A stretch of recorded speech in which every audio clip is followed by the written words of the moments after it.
بسم اللہ الرحمن الرحیم۔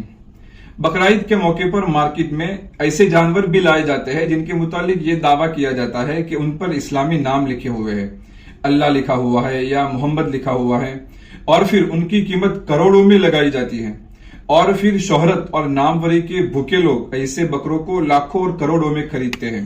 اس سال بھی ایک ایسا بکرا مارکیٹ میں آیا ہے، اس کی قیمت 1 کروڑ روپے بتائی جاتی ہے، اور دعویٰ کیا جاتا ہے کہ اس کی ایک طرف اللہ لکھا ہوا ہے اور ایک طرف محمد لکھا ہوا ہے۔ یہ دیکھیں اس بکرے کی تصویر۔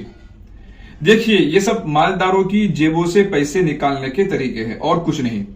جانور کی کھال پر الگ الگ نقش اور الگ الگ ڈیزائن ہوتی ہے، اور جو بھی ڈیزائن بنتی ہے وہ اتفاقی ہوتی ہے، اس میں کوئی اللہ اور نبی کا نام نہیں ہوتا۔ اب دنیا میں کروڑوں جانور ہوتے ہیں اور ہر ایک کی کھال پر الگ الگ ڈیزائن ہوتی ہے، ان میں کوئی ڈیزائن ایسی بھی بن جاتی ہے جو اللہ کے نام سے ملتی جلتی ہوتی ہے، تو اس کا مطلب یہ نہیں ہوتا کہ وہ اللہ کا نام ہے، وہ صرف ایک اتفاقی ڈیزائن ہے اور کچھ نہیں۔ اس کا اسلام کی عظمت سے یا اللہ کی قدرت سے کوئی تعلق نہیں ہوتا، بلکہ میں کہتا ہوں کہ اگر صاف طور پر بھی اللہ لکھا ہوا نظر آتا ہے تب بھی وہ اللہ کا نام نہیں ہے، وہ صرف ایک ڈیزائن ہے۔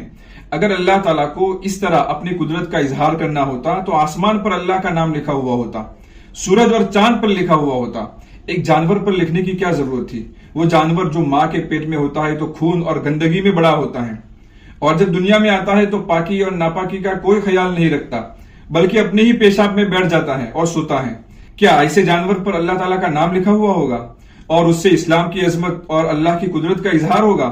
ہرگز نہیں۔ یہ صرف مالداروں کو اور شہرت کے پجاریوں کو الو بنانے کی چال ہے۔ عجیب بات یہ ہے کہ ایسے جانور کچھ ہی سالوں سے پیدا ہونے لگے ہیں۔ بزرگوں کے حالات میں اور واقعات میں ایسے جانوروں کا کہیں نام و نشان نہیں ملتا ہے۔